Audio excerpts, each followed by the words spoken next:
اعوذ باللہ من الشیطان اللعین الرجیم بسم اللہ الرحمن الرحیم۔ ناظرین کرام السلام علیکم ورحمۃ اللہ وبرکاتہ۔ مسائل زندگی پروگرام لے کر ایک بار پھر آپ کی خدمت میں آپ کا میزبان علی جاوید زیدی حاضر ہے۔ آج ہمارے درمیان حجت الاسلام المسلمین جناب مولانا سید فیاض باقر صاحب حسینی تشریف فرما ہیں، اور ہم ان کا خیر مقدم کرتے ہیں، اور آپ کے جو ذریعے سوالات ٹیلی فون کے ذریعے، ای میل کے ذریعے، واٹس ایپ کے ذریعے ہم تک آئے ہیں، ان کے جوابات آغا سے انشاءاللہ ہم طلب فرمائیں گے، اور آغا انشاءاللہ ان کے جوابات آپ کی خدمت میں پیش کریں گے اور ہم سب مستفیض ہوں گے۔ آئیے بغیر کسی تاخیر کے ہم آج کا یہ پروگرام شروع کرتے ہیں۔ دیکھتے ہیں سب سے پہلے یہ سوال کس شہر سے؟ حضور میرا نام راشد علی ہے، میں قصبہ موانا کا رہنے والا ہوں، ضلع میرٹھ کا، اور میرا سوال یہ ہے کہ یہ جو آپ اپنے چینل پر کلام پاک کا درس دکھلا رہے ہیں، کیا بغیر ٹوپی کے پڑھنا صحیح ہے کلام پاک؟ السلام علیکم۔ آغا السلام علیکم ورحمۃ اللہ وبرکاتہ۔ علیکم السلام ورحمۃ اللہ۔ انشاءاللہ مزاج بخیر آغا۔ الحمدللہ۔ یہ مسلسل آغا یہ پروگرام جمعہ اور اتوار کو ہر ہفتے 2 بار یہ نشر ہوتا ہے، اور اس کے بعد میں ریپیٹ پروگرام بھی ہے، لیکن اس کے باوجود الحمدللہ ناظرین کے اور مومنین کرام کے اور مسلمانوں کے اور غیر مسلمانوں کے سوالات تواتر کے ساتھ موصول ہو رہے ہیں، اور آپ حضرات کی زحمت اور جو آپ لوگوں کی کاوشیں اور محنت ہے، وظیفہ جی، تو آغا یہ آپ لوگ تشریف لاتے ہیں، بہت بہت شکریہ۔ ابھی پہلا سوال آپ کی خدمت میں یہ پیش کر رہا ہے کی جسارت کر رہا ہوں کہ مومن نے میرٹھ سے سوال کیا ہے، اور فرما رہے ہیں کہ قرآن مجید کی تلاوت چاہے وہ چینل ون پہ ہو کہیں بھی ہو بغیر ٹوپی کے ہو سکتی ہے کیا؟ ہاں بالکل ہو سکتی ہے جی۔ قرآن مجید کی تلاوت ہی نہیں بلکہ کسی بھی چیز کے لیے ٹوپی شرط نہیں ہے۔ جی بعض جگہوں کے لیے سر کا چھپانا یا سر کا ڈھانپنا مستحب ہے، جی، لیکن ٹوپی ایسا کچھ ہے نہیں اسلام میں، اور قرآن مجید کی تلاوت بھی بغیر ٹوپی کے ہو سکتی ہے، کوئی حرج نہیں ہے۔ بہت بہت شکریہ۔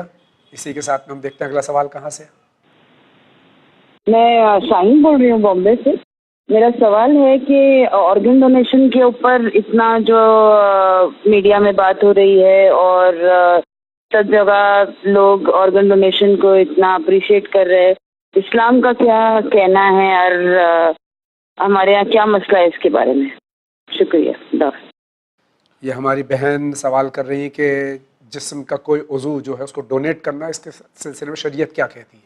اجازت دیتی ہے شریعت نے منع نہیں کیا ہے۔ جی، بس یہ ہے کہ جیسے زندگی میں لوگ کڈنی دیتے ہیں ایک دوسرے کو، جی، شریعت اجازت دیتی ہے اس کی، جی، مرنے کے بعد بھی اپنے جسم کے اعضاء دے سکتے ہیں، کچھ شرطیں ہیں ان کی، جی، اور وہ جب کسی کے سامنے مسئلہ پیش آئے تو اپنے علاقے کے عالم سے وہ ضرور پوچھے، اس کو کچھ شرطیں ہیں، ظاہر سی بات ہے وہ مناسب نہیں ہے ابھی سے، لیکن کلی طور پہ اجازت ہے، کوئی مشکل نہیں۔ بہت شکریہ آغا۔ دیکھتے ہیں اب کس شہر کی باری ہے۔ جی، میں انتظار عالم فہم اعظمی گونڈی سے بول رہا ہوں۔ میرا سوال یہ ہے کہ ایک فرما بردار بیوی کے شوہر کے تئیں کیا فرائض ہیں، اور اولادوں کے فرائض اپنے نانیحال اور دادیحال کے تئیں کیا ہیں؟ ان میں مقدم جو ہے دادیحال کے فرائض کو نانیحال پہ دیا گیا ہے، نانیحال کے فرائض دادیحال پہ ہیں۔ اگر وہ اولادیں جو اس میں کسی ایک کو مقدمیت دیں، وہ اسلام اور شریعت کے تئیں کیسی؟ شکریہ، السلام علیکم۔ علیکم السلام۔ یہ گونڈی ممبئی سے سوال ہے، ہمارے بھائی کے 2 سوال ہیں اس میں، کہ بیوی اور شوہر کے تعلقات کی بنیاد جو انہوں نے فرمایا، اور دوسرے نانیحال اور دادیحال کے سلسلے میں کیا ذمہ داری ہے؟ سوال کا نہیں مکمل جواب دیا ہے تو کئی لیکچر چاہیے اس کے لیے، شوہر کی، لیکن بہرحال ہم ایک زوجہ کی جو ذمہ داریاں ہیں وہ بہرحال اسلام نے کہا ہے کہ وہ اپنے شوہر کی اطاعت کرے، حتیٰ گھر سے قدم بھی نہیں نکال سکتی ہے اس دائرے میں کہ جہاں سے شوہر شریعت کے لیے رکاوٹ نہ بنے، کسی واجب کو منع نہ کرے، کسی حرام کے لیے فورس نہ کرے۔ اس سے پہلے ساری چیزوں میں ایک زوجہ کی ذمہ داری ہے کہ وہ اپنے شوہر کی اطاعت کرے، بدتمیزی سے بات نہ کرے، احترام کرے، اس کی خیال جو بھی نارمل چیزیں ہیں ایک اچھے تعلقات کے لیے، کیونکہ قرآن نے بھی کہا کہ باعث سکون ہے وہ۔ جی بے شک۔ اولاد کی بھی یہی حال ہے کہ وہ والدین کی اطاعت اس کے لیے ضروری ہے، لیکن واجب اور حرام سے پہلے والدین واجب کے لیے منع نہیں کر سکتے اور حرام کے لیے کہہ نہیں سکتے۔ جہاں تک کہ وہ ننیحال و ددیحال کی بات ہے، ننیحال و ددیحال کی بنیاد پہ تقدم نہیں ہے، تقدم فرائض کی بنیاد پہ ہے کہ وہ جو ذمہ داری ہوگی، وہ ذمہ داری کون سی زیادہ اہم ہے، جو اہم ہوگی اس کو پہلے انجام دیا جائے گا، اور جو غیر اہم ہوگی اس کو، یا اہم و مہم کا فرق ہوگا تو جو مہم ہوگی اس کو بعد میں انجام دیا جائے گا۔ لیکن ایسا نہیں ہے کہ مثلا ددیحال پہلے اور ننیحال، ایسا کچھ نہیں ہے ایسا اسلام نہیں۔ اور ظاہر ہے کہ جو انسان عزت اور احترام ہے وہ تو ہر مومن کا اور ہر انسان کا ہے، سب کا، چاہے ننیال ہو یا ددیال ہو یا غیر ہو، جی غیر بھی ہو، اس کو بھی ہمسایہ پڑوس، ہمسایہ ہو، کوئی بھی ہو۔ بہت بہت شکریہ آغا۔ اگلا سوال لیتے ہیں۔ السلام علیکم۔ علیکم السلام۔ نماز جنازہ واجب ہے یا مستحب؟ یہ نماز جنازہ کے سلسلے میں سوال کر رہے ہیں کہ یہ واجب ہے یا مستحب ہے؟ نماز جنازہ واجب ہے، لیکن واجب کفائی ہے۔ جی واجب کی کچھ قسمیں ہیں، جی، واجب عینی، واجب تخیری، اس میں سے ایک واجب کفایہ۔ کفائی ہے۔ واجب کفائی اس واجب کو کہتے ہیں کہ جو سب پہ واجب ہوتا ہے، جی اگر کوئی مسلمان مر جائے تو جس تک خبر پہنچے سب پہ واجب ہے، غسل و کفن و دفن سب، اسی میں نماز جنازہ بھی ہے۔ جی لیکن اگر کسی ایک نے بڑھ کے یا کچھ لوگ جو اس کے لیے ضروری ہیں اتنوں نے بڑھ کے اس کام کو انجام دے دیا، سب پہ ساقط ہے۔ ساقط ہے۔ بامبے میں کسی کا انتقال ہوا، ہم سب کو خبر ہوئی، سب پہ واجب ہے، جی لیکن ہمیں معلوم ہے کچھ لوگ ہیں وہاں پہ کر دیں گے، انہوں نے کر دیا، سب پہ ساقط ہو گیا، یہ واجب کفائی ہے۔ دیکھتے ہیں اگلا سوال کہاں سے ہے۔ السلام علیکم، علیکم السلام۔ میرا نام محمد عرفان، شہر میرٹھ، ضلع میرٹھ، یو پی سے بول رہا ہوں۔ میرا سوال یہ ہے کہ ہمارے ایک ملنے والے ہیں، ان کی بہن کی شادی 8 ماہ پہلے ایک شخص کے ساتھ ہوئی تھی،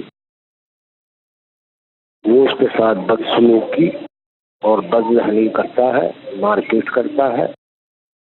ابھی 4 روز قبل اس کے شوہر کا اس سے جھگڑا ہوا۔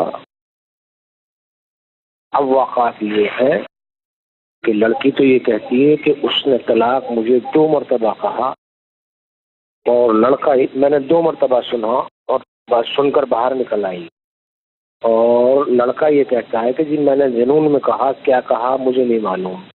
تو اس حالات میں کیا انہیں طلاق ہوئی، یا 2 مرتبہ کہنے سے کیا اس کا کفارہ ادا کرنا پڑے گا، اور کفارے کا کتنا ہدیہ ہوتا ہے، یا کیا اس کا دیا جاتا ہے؟ اس کے بارے میں تھوڑی سی جانکاری دیں۔ السلام علیکم۔ السلام۔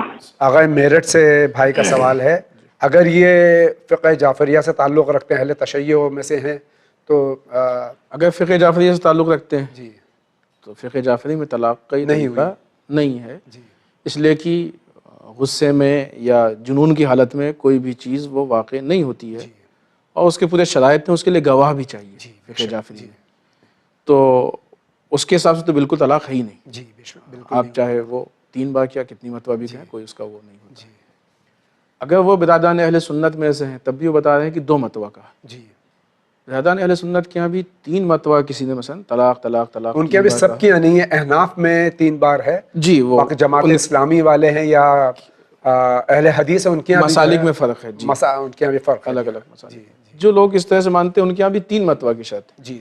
اور جیسا کہ سوال میں انہوں نے بتایا ہے کہ وہ 2 مرتبہ سنا، تو اس میں بھی وہ طلاق نہ شیعہ حساب سے طلاق ہوئی، نہ سنی حساب سے طلاق ہوئی ہے۔ لہٰذا وہ جیسی زندگی گزار رہے ہیں وہ گزاریں، انشاءاللہ آئندہ خیال رکھیں کہ جھگڑا انشاءاللہ نہ کریں، اہم وہ ہے۔ انشاءاللہ۔ بہت بہت شکریہ آغا، آگے بڑھتے ہیں۔ میں غلام حسن بیگ سری نگر سے عرض کر رہا ہوں، کیا ایک امام 2-3 نماز عید پڑھوا سکتا ہے؟ السلام علیکم۔ السلام۔ سری نگر کشمیر سے ہمارے بھائی سوال کر رہے ہیں کہ ایک ہی امام 3 بار عید کی نماز ایک کے بعد دیگر پڑھا سکتا ہے؟ نماز عید مستحب ہے، ایک مرتبہ انسان نے پڑھ لیا ختم ہو گئی بات۔ استحباب اس کا ختم ہو گیا، جی اب دوبارہ وہ کس عنوان سے اس کو پڑھے گا، جی بے شک، یہ مشکل ہو جائے گی۔ جی ہاں، دوسری مرتبہ یہ ہو سکتا ہے کہ یہ لوگوں سے بتا دیں کہ وہ جماعت کی نیت نہ کریں، جی اگر ان کو یاد نہیں یا طریقے میں مشکل ہے تو ہم پڑھتے جائیں، وہ فرادہ نیت کر کے ریپیٹ کر لیں۔ جی، یعنی پیچھے جتنے لوگ کھڑے ہیں وہ جماعت کی نیت نہ کریں، اور نہ امام جماعت کی نیت کریں۔ ظاہر سی بات جب مستحب استحباب نہیں ہے اور اس کی شرعی وہ نہیں ہے تو پھر جماعت کیسے ہو سکتی؟ جماعت نہیں ہو سکتی۔ ایک بار اگر کسی امام نے یا کسی شخص نے نماز پڑھ لی عید کی، دوسری بار نہیں پڑھ سکتا وہ۔ جی پڑھنے والا تو چلے رجا کی نیت سے پڑھ لے گا، وہ ایک الگ ہے، جی کیونکہ یوں بھی واجبی نماز کے لیے بھی اگر آپ پڑھ چکے ہیں اور بعد میں جماعت ہو رہی تو آپ کے لیے مستحب ہے کہ آپ پڑھ لیے جی اچھا، لیکن پڑھانے کے لیے تھوڑا سا پڑھانے کے لیے ذرا اشکال ہے، دیکھنا پڑے گا اس کو. بہت بہت شکریہ. آگے بڑھتے ہیں. السلام علیکم. علیکم السلام. میرا نام منصور شیخ اور میں ممبئی سے امور سے بول رہا ہوں اور مجھے کوئی جاب نہیں لگتا ہے. یہ میرا سوال. یہ ہمارے بھائی کا سوال ہے آغا، یہ ان کا جاب نہیں لگتا ہے تو ان کے لیے دعا ہی کر سکتے ہیں. ہم لوگ دعا کریں گے. یہ کوشش کریں کہ آج کل کس فیلڈ میں وہ کیا حاصل کریں کہ جو آسانی سے جاب لگ جائے. جی ٹریننگز کورسز یہ وہ جی کوشش کریں تاکہ ان چیزوں کو کریں اور اپنے اندر وہ تبدیلی پیدا کر سکیں کہ نارملی جو جاب لگتے ہیں لوگوں کو تو اس طریقے سے کرنے کے اور عام طور سے جو ہے آج کل مومنین جو ہے واٹس ایپ کے ذریعے میسیجز بھیجتے ہیں کہ فلاں جگہ آسامی خالی ہے، فلاں جگہ خالی ہے، وہاں پر بھی ٹرائی کرتے تو ہیں. آپ کو ٹرائی کرنا پڑے گا، پیپرز دیکھیں، دوڑیں دھوپیں، لوگوں سے کہیں، جی سب کچھ کرنا پڑے گا. ہم لوگ دعا کر سکتے ہیں بالکل ہم لوگ اس کے علاوہ کیا کر سکتے ہیں. بہت بہت شکریہ. آگے بڑھتے ہیں. السلام علیکم. علیکم میں السلام. ذوالفقار بول رہا ہوں کینیڈا ٹورنٹو سے. میرا سوال یہ ہے مولانا صاحب سے کہ سورہ جمعہ میں آیت ہے، کلیئر آیت ہے نماز جمعہ کے لیے، سختی ہے کہ دوڑو نماز کی طرف جب اذان دی جائے نماز جمعہ کے لیے اور سارے کام چھوڑ کے، تو پھر یہ لوگ کیوں کہتے ہیں کہ یہ نماز جو ہے وہ نہیں ہے، کیا کہتے ہیں، واجب نہیں ہے، اور پھر وہ امام آئیں گے تو پڑھائیں گے، امام زمانہ آئیں گے تو پڑھائیں گے.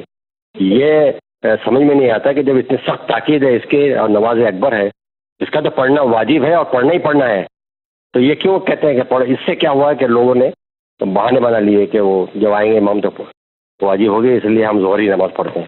یہ ذرا سوال مولانا صاحب کے سامنے رکھیے اور اس کا تفصیلی جواب مجھے سوال کیجیے یا ٹی وی پہ بتا دیجیے گا. شکریہ. یہ ہمارے بھائی سوال کر رہے ہیں. بسم اللہ الرحمن الرحیم. اذا نودی للصلاۃ من یوم الجمعہ فاسعوا الی ذکر اللہ وذروا البیع. ذالکم خیر اللہ. جی تو اس سلسلے میں کہہ رہے بہت سے لوگ کہتے ہیں کہ نہیں حالانکہ یہ تمام مراجع کے نزدیک آغا واجب ہے، واجب تخیری ہے، واجب ہے. جی جی بہرحال ان کی بات صحیح ہے کہ تاکید بھی ہے، واجب بھی ہے. جی ہمیں افسوس ان لوگوں پہ ہوتا ہے کہ جو لوگ ان لوگوں کی بات مان لیتے ہیں کہ یہ واجب نہیں ہے. جی آپ کس کی بات، آپ تقلید کس کی کرتے ہیں؟ علماء کی تقلید، مجتہد کی تقلید کر رہے ہیں یا عوام کی؟ ہاں افواہوں کی تقلید کر رہے ہیں. جی. ہمارے افواہوں کی تقلید زیادہ ہوتی ہیں. جی آج کل یہ پورا ایک سسٹم نکلا ہے، جی ہر وہ چیز کی جو مسلمانوں کو سینٹرلائز کرتی ہے اس کو توڑنے کا. جی چونکہ جمعہ بھی ایک ایسی عبادت ہے، جماعت کی بھی مخالفت ہوتی ہے. جی اور پھر جمعہ ایک ایسی عبادت ہے کہ جو ایک خاص ایریے میں مسلمانوں کو بالخصوص جو اس مسلک کے ہیں ان کو سینٹرلائز کرتی ہے. جی بے شک. اس سینٹرلائزیشن کو توڑنے کے لیے یہ چالیں ہیں. اب وہ بھی جو بیچارے کہتے ہیں وہ بھی نادان ہیں، جی واقعی بیچارے ہیں وہ، ان کو بھی نہیں معلوم کہ وہ کس کی افواہ میں پھنسے اور کس کی چال میں پھنسے. جی لہٰذا ان سے بھی ہماری گزارش ہے کہ وہ جس کی تقلید کرتے ہیں اس سے پوچھیں. جی جو لوگ سن کے بہانہ ڈھونڈ رہے ہیں ان سے بھی گزارش ہے کہ وہ جس کی تقلید کرتے ہیں اس اور سے اگر پوچھیں. تقلید نہیں کرتے ہیں تو تقلید کرنا شروع کریں. ہاں نہیں کرتے ہیں تو کرنا شروع کریں، یا تقلید پھر اجتہاد کر مجتہد کی لیں. کریں، ہاں کسی مجتہد جاہل کی کریں، تقلید نہیں کریں. مجتہد کے ساتھ ساتھ عالم کی کریں، عالم کی تقلید مجتہد عالم کی کریں. اس کے لیے بھی مسائل موجود ہیں علماء کے بے کہ یہ آپ نہیں طے کریں کہ کون عالم ہے. جی، یہ بھی ایک اہم مسئلہ ہے. بے شک بے شک. آپ خود نہیں طے کر سکتے کون عالم بے ہے. شک.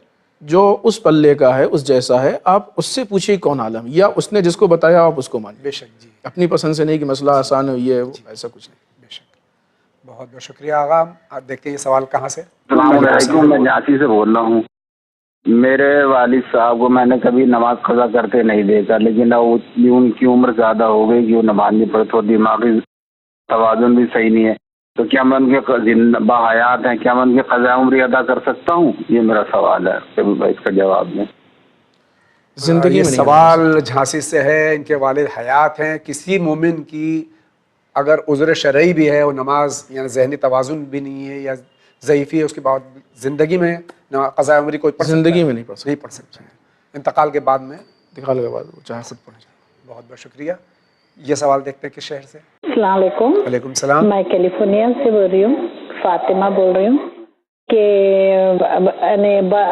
بچے کے برتھ کنٹرول کرنا اسلام میں جائز ہے نہیں ہے؟ اگر جب معلوم نہیں تھا کہ آپ بچے نہیں ہونے کا آپریشن کرا لیے تو اس میں کیا ہے؟ ذرا آپ تفصیل سے بولیے کہ برتھ کنٹرول کرنا جائز ہے یا نہیں.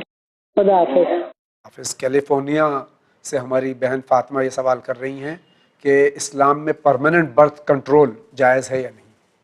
پرماننٹ کے لیے بہرحال منع کیا ہے اکثر لوگوں نے، جی لیکن خود برتھ کنٹرول جائز ہے انعقاد نطفے سے پہلے، جی انعقاد سے پہلے، جی جو کہ میرے خیال سے شاید یہ لفظ کافی ہوگا، جی جی ورنہ پھر وہ قتل کے حکم میں آتا ہے اور وہ الگ الگ اس کے دیا پرماننٹ کے لیے علماء نے منع فرمایا ہے، کافی علماء نے منع کیا ہے۔ بہت بہت شکریہ، ہم آگے بڑھتے ہیں۔ السلام علیکم، وعلیکم ہم السلام۔ کشمیر سری نگر سے بول رہے ہیں، غلام حسن۔ ہم ایسی گھر میں کام کر رہے ہیں جہاں شیعہ کہنا بہت ان کو برا لگتا ہے، اور ہم نہیں کہتے ہیں، وہ بھی نہیں پوچھتے ہیں، اور ہم ان کی جگہ انہی کی گھر میں یا کسی آنگن میں ہم نماز پڑھتے ہیں خوف سے۔ کیا یہ غصبی نماز کہلائیں گی؟ مہربانی کر کے سوال کا جواب دیجیے۔ السلام علیکم۔ ایسے حالات میں سری نگر کشمیر سے سوال ہے کہ جہاں خوف ہو اور اپنا مذہب ہم بتا نہیں پا رہے ہوں اور نماز ان کی جگہ پر پڑھ رہے ہیں، تو اگر نماز پڑھ لیں تو کیا غصبی جگہ کہلائے گی وہ؟ نہیں، وہ بہرحال مسئلہ یہاں پہ تشیع کا ہے، جی تشیع شیعہ کا، کہنا جی ہاں ہے۔ شیعہ کا مسئلہ ہے۔ اگر وہ نماز کی اجازت دیتے ہیں تو اب اس سے بحث نہیں کہ آپ ان سے پوچھیں کہ کون سے مسلک کی نماز ہم پڑھ سکتے ہیں۔ جی اگر آپ کو نماز کی اجازت مل گئی ہے تو آپ نماز پڑھیے، جی بے شک، تو اس میں کوئی غصبی نہیں۔ غصبی نہیں۔ لیکن اگر وہ نماز کے لیے منع کرتے ہیں پھر مشکل ہے۔ بہت بہت شکریہ آغا۔ اسی کے ساتھ واٹس ایپ کے ذریعے کچھ سوالات ہم لے لیتے ہیں آغا۔ السلام علیکم۔ علیکم السلام۔ یہ شان حیدر نقوی اونا گجرات سے ان کا سوال ہے آغا۔ یہ فرماتے ہیں، آئی لائک دس پروگرام مسائل زندگی۔ بہت بہت شکریہ کہ آپ اس پروگرام کو پسند کرتے ہیں۔ میں اللہ جل جلالہ بلیس یو آل۔ بہت بہت شکریہ، اللہ تعالیٰ آپ کو بھی اور تمام مومنین کو اور تمام ناظرین کرام کو مستفیض فرمائے اور زیادہ سے زیادہ بلیس کرے۔ And remember me and all مومنین ان یور دعاز۔ یقیناً ہم سب تمام مومنین کے لیے دعا کرتے ہیں، آپ بھی ہم تمام کے لیے اور خصوصاً ہمارے علماء کے لیے ضرور دعا کریں، ہمارے مجتہدین کے لیے، رہبر معظم کے لیے، آغا سیستانی کے لیے، تمام علماء اعلام اور تمام علماء حق کے لیے دعا کریں اور تمام مومنین کے لیے دعا کریں۔ انشاءاللہ دعا میں بہت بڑی طاقت ہے۔ اسی کے ساتھ میں ہم آگے بڑھتے ہیں۔ السلام علیکم۔ علیکم السلام۔ میرا سوال یہ ہے کہ میرے اوپر نماز کی قضا ہے مگر کتنے دن کی ہے یہ معلوم نہیں، اس صورت میں مجھے کیا کرنا چاہیے؟ غور کریں، وہ دیکھیں کہ ان کو کتنے پہ یقین ہے کہ اتنی نماز قضا ہے۔ میکزیمم کتنا ہے؟ ہاں، جتنے پہ ان کو یقین ہو جائے کہ اتنی ان کی نماز قضا ہے اتنی پڑھ لیں، انشاءاللہ کافی۔ انشاءاللہ۔ بہت بہت شکریہ آغا۔ اسی کے ساتھ میں ہم آگے بڑھتے ہیں اور سوال لیتے ہیں کہ اگر والد کی زندگی میں اس کی فرزند کی موت ہوتی ہے تو اس فرزند کے بچوں کو عزل کیوں کیا جاتا ہے جبکہ ان کی کوئی خطا نہیں ہوتی؟ یہ سری نگر کشمیر سے سوال ہے اور یہ میرے خیال میں یہ محجوب کے سلسلے میں سوال ہے، تو آپ کیا فرماتے ہیں؟ شریعت کیا کہتی ہے اس سلسلے میں؟ اتفاق سے کسی پروگرام میں اس پہ تفصیلی گفتگو کی ہے، آپ نے بھی کی اور دیگر علماء نے بھی کی ہے، لیکن بہرحال ہمارے بہت سے ناظرین کرام پروگرام دیکھ نہیں پاتے یا یادداشت بہت کمزور ہوتی ہے۔ جی جی جی، چونکہ وہ بات ہمارے خیال ظاہراً میراث سے متعلق ہے، جی وہ میراث اولاد سے متعلق ہے، اور جب اولاد ہی نہیں تو کس کو دے؟ جی دوسری طرف سے اگر ہم یہ سوچتے ہیں کہ اگر محجوب کر دیا جی تو مثلاً بعض جگہوں پہ کہا گیا، سوال بھی آیا کہ اس کو زیادہ ضرورت تھی۔ جی میراث سے اسلام میں اصل ضرورت پورا کرنے کا ذریعہ نہیں ہے، جی اسلام میں دوسرے ذرائع ہیں، یعنی اگر آج اس کو ضرورت ہے جی تو اس کا مطلب کہ ہمارے سسٹم میں کہیں کمی ہے، ورنہ مسلمانوں کو ضرورت مند نہیں ہونا چاہیے، جی بے شک بے شک۔ یہ ہمارے سسٹم کی کمی ہے۔ جی تو چونکہ اسلام نے جو سسٹم بنایا ہے وہ اس سسٹم کی نگاہ سے دیکھ رہا ہے، جی اس حساب سے ضرورت مند نہیں ہے، ضرورت مند ہے تو اس کے دوسرے ذرائع اس کے حساب سے پورا کرے۔ تو وہاں پہ ضرورت ہو، میراث کے توسط سے ضرورت پورا ہونا یہ یقینی نہیں ہے، جی اس لیے کہ ہو سکتا ہے کروڑ پتی مرے، ہو سکتا ہے کہ ایسا مرے جس کے پاس کچھ نہ ہو، جی بے شک۔ جی تو اس کے لیے کیا کہیے گا آپ؟ اس کی ضرورت کہاں سے پوری ہوگی؟ بالکل درست ہے۔ جی تو وہ اولاد سے متعلق ہے، اولاد ہے تو اس کو میراث ملے گی۔ اور آغا یہ بھی تو ہو سکتا ہے کہ چونکہ میراث کا مسئلہ جو ہے یہ واجب ہے، میراث شریعت کے حساب سے تقسیم کرنا واجب ہے، تو شاید اللہ یہ دیکھنا چاہ رہا ہو کہ جو میں نے واجب نہیں کیا ہے تو یہ اب اس یتیم کی کس طرح کفالت کرتے کرتے ہیں. تو یہ کیونکہ یتیموں کے لیے الگ سے بہت زیادہ روایتیں ہیں, بہت تشویق کی گئی ہے, حتیٰ کہ ایک ہاتھ آپ نے سر پہ پھیر دیا تو اس میں بہت زیادہ میراث تو اس کا حق تھا ہی, میراث میں اگر اس کو اللہ نے بے دخل کیا ہے تو آپ کس طرح سے اس کی کفالت کریں, یہ بھی ہو سکتا ہے. بہت بہت شکریہ آغا. اسی کے ساتھ آگے بڑھتے ہیں. السلام علیکم. علیکم السلام. جن کو کرسی پر بیٹھ کر نماز پڑھنی ہوتی ہے ان کو عشاء کی نافل 1 رکعت پڑھنی ہے یا 2 رکعت؟ جیسے کہا جاتا ہے کہ 2 رکعت نافلہ جو عشاء کی ہوتی ہے وہ 1 رکعت ہوتی ہے. پٹنہ بہار سے سوال ہے. بہرحال وہ بھی بیٹھ کے ہی پڑھ رہے ہیں, لہٰذا 2 ہی رکعت پڑھیں گے. ظاہر جو قوی ہیں وہ بھی بیٹھے ہی پڑھتے ہیں نماز. بہت بہت شکریہ آغا. السلام علیکم. علیکم السلام. میرا سوال ہے کہ ہمارا نبی اپنی امت کو بخشوائے گا اور ان سے پہلے کی امت والوں کو کون بخشوائے گا؟ ہمارے حضور صلی اللہ علیہ وآلہ وسلم شافع روز محشر ہیں, تو دوسری امتوں کا شافع کون ہوگا؟ ان کے انبیاء ان کے شافع ہوں گے. ہر نبی اپنی امت کو بخشوائے گا, ان کے نبی. لیکن بخشوانے کا مطلب یہ نہیں ہے کہ جو بھی پہنچ گیا سب کو بخشوا لیں گے. انہوں نے بھی شرائط بتائیں. اسی طریقے سے وہ بھی دوسرے انبیاء بھی ہیں, ان کے بھی شرائط ہیں. جو ان شرائط کے حساب سے پہنچے گا نبی اپنی امت کو بخشوا دے گا انشاءاللہ. السلام علیکم. علیکم السلام. جناب میرا سوال ہے کہ آغا صاحب سے کہ مسجد کیسی ہونی چاہیے تاکہ نماز کی ادائیگی صحیح ہو؟ کیسی ہونی چاہیے مسجد؟ مباح جگہ پہ ہو, غصبی نہ ہو. اہم ترین شرط یہی ہے نماز کے صحیح ہونے کے لیے.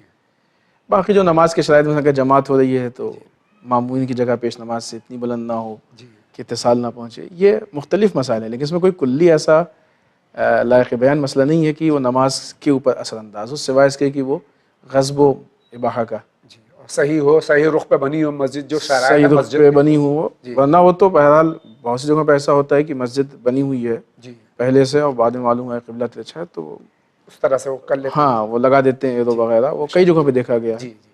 تو وہ تو قبلے کی شرط الگ ہے, نماز کے لیے کہیں بھی آپ پڑھیے تو قبلے کی شرط ہے. بہت بہت شکریہ. السلام علیکم. علیکم السلام. ہمیں پوچھنا ہے کہ اگر کسی لڑکی کو اچھا رشتہ چاہیے تو کیا کرنا چاہیے اور کون سی دعا پڑھنی چاہیے؟ السلام علیکم. مہدی عباس جعفری یہ سوال کر رہے ہیں. اچھے رشتے کے لیے اچھا رشتہ ڈھونڈنا چاہیے. اچھا رشتہ ڈھونڈنا اچھے رشتے سے مراد کیا ہوگا؟ ہاں ہم اتفاقاً وہی بتانا چاہ رہے تھے کہ ہمارے یہاں اچھے رشتے کی وضاحت کی سخت ضرورت ہے. اچھا رشتہ کا مطلب یہ نہیں کہ بہت پیسے والا ہو یا اس طرح کی چیز ہے. اور بعض اوقات ہمارے یہاں کتنی لڑکیاں صرف اس لیے بیٹھی رہتی ہیں کہ بہت اچھے کے چکر میں ہم اچھا چھوڑ دیتے ہیں, اور وہ بہت اچھا کبھی نہیں ملتا ہے. وہ ہے نا اردو میں 5 انگلی برابر نہیں ہوتی ہے. اسلام میں ہے, روایات میں ہے کہ اگر کوئی ایسا لڑکا کہ جو متدین ہے, دیندار ہے, اگر وہ رشتے کے لیے آتا ہے تو آپ منع مت کیجیے, ورنہ فساد پھیلنے کا خطرہ. یہ روایت کے الفاظ ہیں.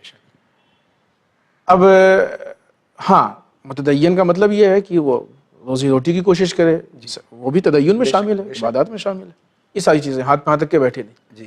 اب یہ سوچنا کہ وہ بہت زیادہ کماتا ہو, ٹارگیٹ ہو, اتنا کماتا ہو, یہ ہو وہ ہو, تو وہ بہرحال مشکلات ہیں. زمینداری اتنی ہو, فلاں اتنی ہو, یہ چیزیں خود بخود مسائل کھڑی کرتی ہیں. اور آغا یہ بھی آپ لوگوں سے سنا میں نے کہ یہ بھی ہے کہ جو شخص خوبصورتی اور پیسہ دیکھ کر شادی کرنے کی کوشش کرتا ہے وہ ناکام رہتا ہے. بہرحال اس طرح سے بھی تعبیر کی گئی ہے. بہت بہت شکریہ آغا. ناظرین کرام اسی کے ساتھ میں ہم چاہ رہے ہیں ایک بریک کی طرف جانا, لیکن آپ کہیں نہیں جائیے, بہت جلد حاضر ہوتے ہیں بریک کے بعد. آپ ملاحظہ فرماتے رہے چینل ون. بسم اللہ الرحمن الرحیم. چینل ون کے ناظرین اور ویورز, میں آپ کی خدمت میں سلام عرض کرتا ہوں, اور آپ میرے پروگرام مستقل دیکھتے رہتے ہیں, اس کا میں شکریہ بھی ادا کرتا ہوں. لیکن آج میں آپ سے ایک اپیل کرنا چاہتا ہوں, کیونکہ چینل ون کے سلسلے میں آپ بار بار دیکھتے رہتے ہیں کہ چینل ون کو مالی ضرورتیں بڑھتی جا رہی ہیں, اس کے پروگرام میں وسعت ہوتی جا رہی ہے, اور چینل ون میں عام چینلز کے مقابلے میں مالی ضرورتوں کو پورا کرنے کے جو ذریعے ہوتے ہیں اور جو ایڈورٹیزمنٹ وغیرہ ہیں وہ چینل ون کو نہیں حاصل ہو پاتے. اس لیے کہ ہماری پالیسی کے یہ خلاف بات ہے کہ ہم ایسے ایڈورٹیزمنٹ لیں جو ہماری اخلاق کے اوپر برا اثر ڈالنے والے ہوں. اس لیے آپ حضرات کا تعاون ہی چینل ون کو آگے بڑھا سکتا ہے، اور اس سلسلے میں ہم آپ سے یہ اپیل کرتے ہیں کہ جتنے بھی ہمارے ویورز ہیں، ناظرین ہیں، درشک ہیں، وہ کسی قوم کے ہوں، کسی مذہب و ملت کے ہوں، وہ ہمارے ساتھ جڑے ہوئے ہیں. اس لیے ہم ان سب سے امید کرتے ہیں، اور اس کا ایک بہت آسان ذریعہ سجیسٹ کیا گیا ہے کہ اگر وہ روز 5 روپے کے اعتبار سے، جو آج کی فائنینشیل کنڈیشنز میں کوئی بڑی رقم نہیں ہے، جمع کریں تو مہینے میں 150 روپے سے مدد کر سکتے ہیں. بلکہ جو لوگ اس سے زیادہ مدد کر سکتے ہیں وہ بھی، کیونکہ ہم ایک بار کی مدد آپ سے نہیں چاہتے، کیونکہ ہمارا پروگرام ایک بار کا نہیں، یہ روز ہوتا رہتا ہے، دنوں رات چلتا رہتا ہے. اس لیے آپ حضرات کی ہمیں ریگولر اور مستقل مدد کی ضرورت ہے. آپ اس میں تعاون کریں، کوآپریٹ کریں. کسی بھی ملت کے ہوں، کسی مذہب کے ہوں، ہم سب بھائی جو ہیں کم سے کم اچھائی کو اچھائی سمجھتے ہیں، برائی سے نفرت کرتے ہیں. اور یہ چینل ون اچھائی کو بڑھانے کے لیے، فروغ دینے کے لیے، اچھائی کو وکست کرنے کے لیے آیا ہے. اس لیے وہ کسی مذہب و ملت کے ہوں، کم سے کم اس ایشو پر ہم سب لوگ متحد ہیں. اس لیے میں اپنے تمام درشکوں سے اور تمام ویور سے یہ بات درخواست کرتا ہوں کہ وہ اس میں ہماری مدد فرمائیں، اور اگر وہ ہماری مدد کریں گے تو اس پروگرام کو اس سے بہتر طریقے سے پیش کیا جا سکے گا. انشاءاللہ آپ کا رسپانس ہمارے لیے بہتر ہوگا. والسلام علیکم ورحمۃ اللہ وبرکاتہ. World Islamic network. Bank details: State Bank of India, branch Samuel street, Mumbai 9. Account number 336802133703. IFSC SBIN 0060138. SWIFT code SBIN NBB 523. ICICI Bank, branch Bhat Bazar, Mumbai 9. Account number 122-305-000220. RTGS, NFTS, IFSC code ICIC 0001223. آپ اپنا check یا demand draft بھی ہمیں post کر سکتے ہیں. آپ منی gram اور ویسٹرن یونین سے بھی ڈونیشن یا خمس ٹرانسفر کر سکتے ہیں. ہمارا پتہ ہے ورلڈ اسلامک نیٹ ورک، 6769 حضرت عباس علیہ السلام street, Dongri, Mumbai 400009، India. Telephone number 912223433540 23434304. Email winislam@gmail.com. Website winislam.com.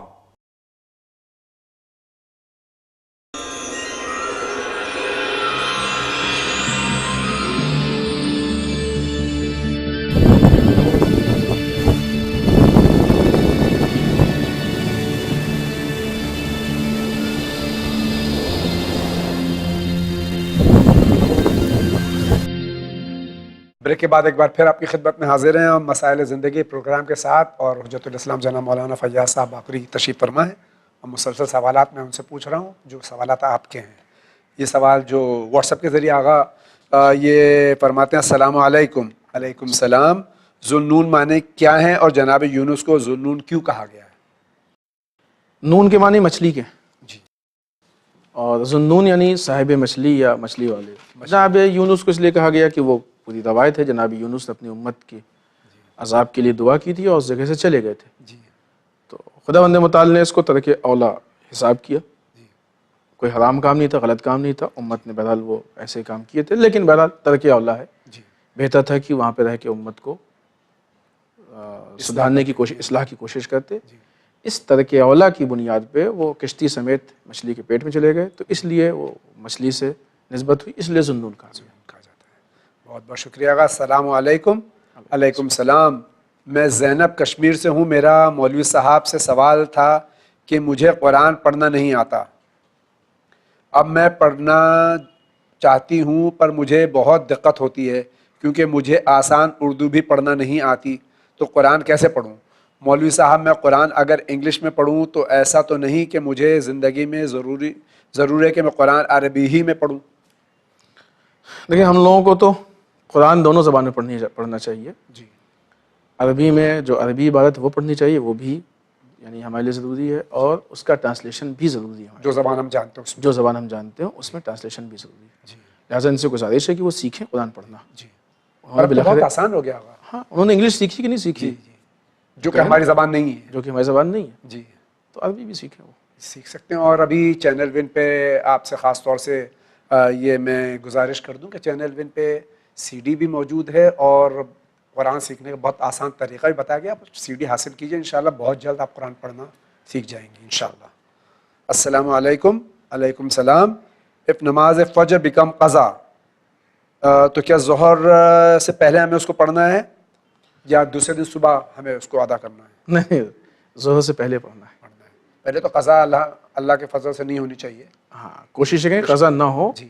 اور جیسے ہی آپ کو معلوم ہو ویسے ہی آپ یعنی آپ اٹھیں تو اسی ٹائم پڑھ لیجیے، قضا ہو گئی. اور ظہر سے پہلے ہی پڑھ سکتے ہیں. اور اگر خدا نخواستہ آپ نے لیٹ کیا اگلے دن کے لیے تب بھی کوئی ایسا حرج نہیں ہے، لیکن بہتر یہ ہے کہ آپ اس کو پڑھ لیں، ظہر سے پہلے پڑھ لیں آپ انشاءاللہ. میرا نام علی محمد ہے. میرا سوال یہ ہے کہ میری بیوی کو دماغی مرض ہے، اللہ تعالیٰ صحت عطا فرمائے، ہر وقت شک کرنا، یعنی شک کرتی رہتی ہیں. مولانا صاحب اس کا کوئی ٹریٹمنٹ ہے کیا؟ بالکل ہے ٹریٹمنٹ، لیکن ہمارے پاس نہیں ہے. ڈاکٹروں کے پاس جائیں، وہ ڈاکٹرس کے پاس جائیں اور سائیکیٹرسٹ ہیں، وہ علاج کریں گے. اور یہ بھی رعایت کریں کچھ، کیونکہ کچھ حالات و ماحول سے اب ٹھیک ہے ان کی ایک بیماری ہے، اس بیماری کے ساتھ ان کو وہ ایکسیپٹ کریں اور کوشش کریں کہ وہ چیز بڑھنے نہ پائے، کیونکہ اگر وہ حالات پیش آئیں گے تو وہ بیماری ان کو یاد رہے گی، وہ حالات بڑھتے جائیں گے. تو آپ علاج بھی کروائیے اور کوشش بھی کیجیے کہ آپ گھر میں مسائل بہتر ہیں انشاءاللہ. السلام علیکم. علیکم السلام. جاوید بھائی میں پٹنہ بہار سے ہوں، میرا نام عباس ہے اور میرا سوال ہے کیا نجس حال میں قرآن کے کسی آیت کو پڑھ سکتے ہیں اور کسی مردے کو سورہ فاتحہ پڑھ کر بخش سکتے ہیں؟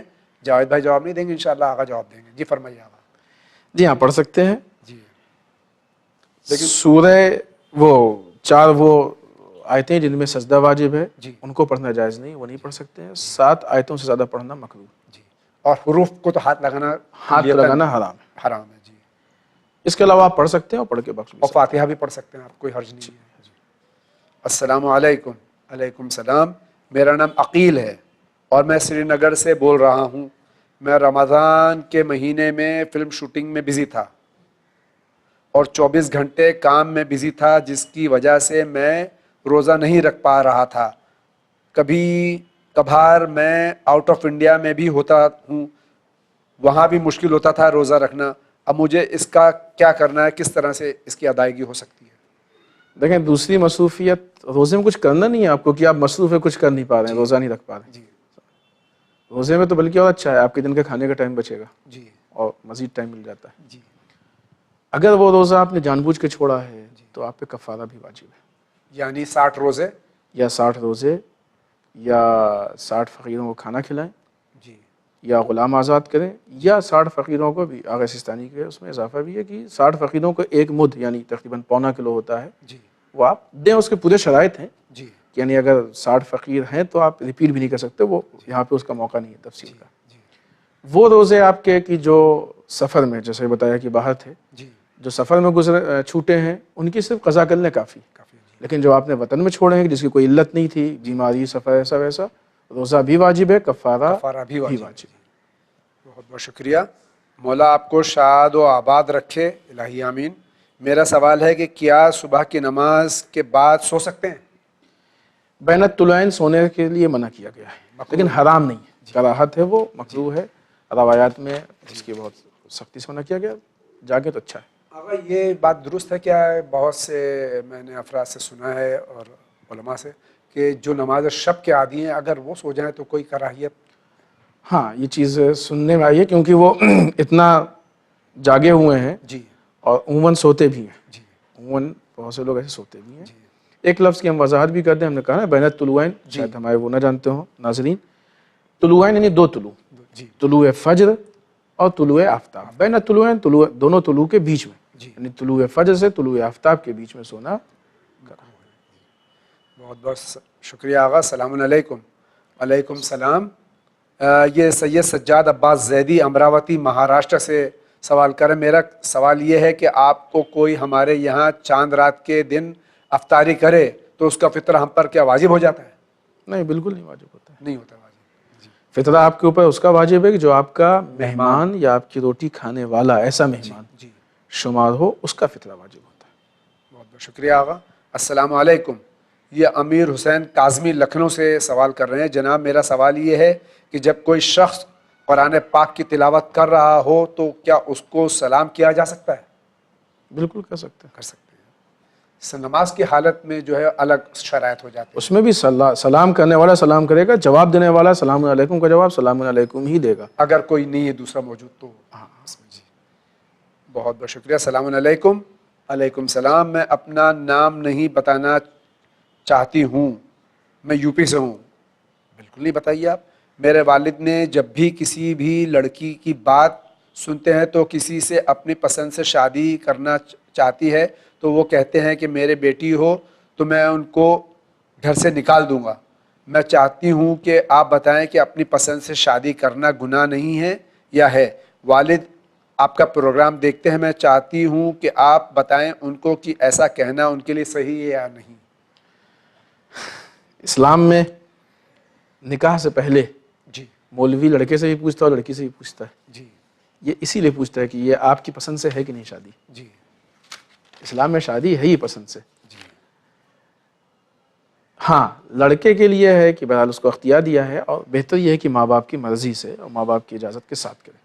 پسند کا مطلب یہ بھی نہیں کہ آپ ماں باپ کو چھوڑ دیجئے اور خود ہی نہیں، انڈرسٹینڈنگ ہو دونوں مل کے۔ لڑکی میں لڑکی کے ساتھ ساتھ باپ سے پوچھا جاتا ہے، جی ایسا وہ رشتہ ایسا ہو کہ لڑکی کو بھی پسند ہو اور باپ کو بھی پسند ہو۔ پسند ہو، لہٰذا لڑکی کی پسند سے شادی ہونا کوئی عیب نہیں ہے، حرام نہیں ہے، بلکہ ایک اچھی چیز ہے۔ جناب ختیجہ سلام اللہ علیہ نے خود رشتہ بھیجا تھا رسول خدا صلی اللہ علیہ وسلم کو، پسند کیا تھا۔ کس بنیاد پہ کیا تھا یہ الگ چیز ہے، یہ ہماری بہنوں کے لیے ایک آج کے ماحول کے حساب سے آغا آپ فرمائیں کہ آج جو ماحول ہے، یہ اس بات میں نہیں، میں عام طور سے بات آپ سے کرنا چاہتا ہوں کہ آج جو ہے یعنی عشق کر کے پھر شادی کرنا لڑکی کے لیے کیسا ہے؟ دیکھیں عشق بہرحال گناہ سے خالی نہیں ہے، جی جسے آج کل کہتے ہیں جی عشق، جی وہ بہرحال گناہ سے خالی نہیں ہے، وہ غلط ہے۔ اس کے لیے جتنی بھی یہاں پسند کی بات ہو رہی ہے نارمل طریقہ ہے۔ نارمل، جی ہاں، وہ جو طریقہ ہے کہ عشق ہو گیا اور پھر اس کے بعد بوائے فرینڈ اور گرل فرینڈ، یہ سب حرام کے ساتھ ہے۔ اس حساب سے ہے تو ان کے والد جو ہیں وہ اگر سختی سے وہ لے رہے ہیں اسٹینڈ تو وہ صحیح ہے، کیونکہ اگر ان کی لڑکی ایسا کرے تو ظاہر عزت کی بات ہے، عزت کی بات ہے، وہ غلط ہے، وہ حرام ہے۔ بہت بہت شکریہ گا۔ السلام علیکم۔ علیکم السلام۔ Your channel win is not coming in our area, Ambedkar Nagar, UP. Cable operator is telling now it is not on satellite. Is it correct? If not, then we force the operator to show it, please. یقیناً satellite پہ ہے، 30 ممالک میں دکھایا جا رہا ہے۔ آپ کے جو چینل آپریٹر ہیں ان کو شاید غلط فہمی ہے یا وہ دکھانا نہیں چاہتے، آپ اصرار کیجئے، اور چند لوگ مل کر اگر اصرار کریں گے تو یقیناً ان کو دکھانا پڑے گا۔ آپ اصرار کیجئے۔ یہ سیٹلائٹ چینل ہے، 30 ممالک میں دکھایا جا رہا ہے، پورے ہندوستان میں دکھایا جا رہا ہے، اس کے علاوہ 30 ممالک میں یہ چینل بیم کیا جا رہا ہے۔ آپ اپنے کیبل آپریٹر سے اصرار کیجئے، گزارش کیجئے، اور اگر اس کے باوجود بھی آپ کے یہاں یہ نہیں آ رہا ہے یا کیبل آپریٹر کی کوئی مجبوری ہے تو آپ جو اسکرول آتا ہے آپ دیکھتے ہیں کہ یو پی اور بہار کے سلسلے میں شاداب صاحب جو ذمہ دار ہیں اس کے، آپ ان سے رجوع کیجئے، ان کا ٹیلی فون نمبر بھی آتا ہے، آپ ان سے رجوع کیجئے انشاءاللہ، اور آپ یقیناً یہ چینل ضرور لیجئے کیونکہ یہ مفید چینل ہے، اور اس چینل سے آج الحمدللہ صرف نہ یہ کہ اہل تشیع بلکہ برادران اسلام اور برادران اسلام کے ساتھ ساتھ دوسرے مذاہب کے لوگ بھی فائدہ اٹھا رہے ہیں، تو یقیناً ہمارے گھروں میں یہ چینل ضرور آنا چاہیے۔ اسی کے ساتھ ہم آگے بڑھتے ہیں اور اگلا سوال لے رہے ہیں۔ السلام علیکم۔ علیکم السلام۔ میں احمد مہدی یہ جاننا چاہتا ہوں کہ جو لوگ زنجیر قما کرتے ہیں اور ان کے بدن سے جو خون نکلتا ہے کیا وہ پاک ہے؟ اور وہ لوگ جو شبیہوں کو چھوتے ہیں، مسجد و امام بارگاہوں میں جاتے ہیں، کیا یہ صحیح ہے؟ شکریہ، خدا حافظ۔ بہرحال خون نجس ہے، اور جہاں پہ نجاسات ہیں وہاں پہ بیان کیا گیا ہے جی کہ انسان کا خون نجس ہے، جی بے شک تو اس شرط کے حساب سے تمام مراجع کے فتوے کے مطابق خون نجس ہے، نجس ہے، اور پھر اس پہ وہی سارے احکام جاری ہوں گے جو نجاست پہ ہوتا ہے۔ جی بہت بہت شکریہ۔ میں نے آج تک نماز نہیں پڑھی اور روزہ نہیں رکھا، اس کی کیا معافی ہے؟ اور میں نماز شروع کرنا چاہتا ہوں حیدر صاحب لکھنؤ سے سوال کر رہے ہیں. معافی کیا ہے اس کی؟ بس قضا ہے. آپ جو بھی آپ کی نمازیں چھوٹی ہیں آپ ان کی قضا کیجئے، جو روزے چھوٹے ہیں ان کی آپ قضا کیجئے، اور اللہ تعالیٰ سے استغفار کیجیے، استغفار کریں. اس کے مسائل ہیں، یعنی روزہ ہے اس کا کفارہ بھی ہے. جی انشاءاللہ اللہ تعالیٰ معاف کرنے والا ہے. اسی کے ساتھ ہم دیکھتے ہیں اگلا سوال کس شہر سے. السلام علیکم. علیکم السلام. غسل حیض عورت پر کتنی عمر کو واجب ہوتا ہے؟ حیض کے مسائل ہمارے بھائی جاننا چاہتے ہیں. کس عمر پہ غسل حیض واجب غسل حیض واجب ہوتا ہے؟ 9 سال کی عمر کے بعد جب بھی حیض آنا شروع ہو جائے غسل حیض واجب ہو جاتا ہے. 9 سال سے پہلے حیض نہیں آتا ہے. جی اگر خدا نخواستہ یا کوئی بھی وہ خون آتا بھی ہے تو وہ حیض نہیں. جی حیض کی شرط یہ ہے کہ 9 سال پورے ہونے کے بعد آتا ہے. آتا ہے. جی تو اس کے بعد جب سے بھی آ جائے تب سے واجب اس پہ واجب ہو جاتا ہے. بہت بہت شکریہ آغا. اسی کے ساتھ اگلا سوال لیتے ہیں. السلام علیکم. وعلیکم السلام. ہم منچے سے بول رہے ہیں. جاوید بھائی آپ کو بہت بہت سلام. آپ کا بہت بہت شکریہ اس پروگرام کے لیے. ہم یہ پروگرام بہت شوق سے دیکھتے ہیں جاوید بھائی. ہم منچے سے بول رہے ہیں اور ہمارے بچے بھی بہت پسند کرتے ہیں اس پروگرام کے لیے.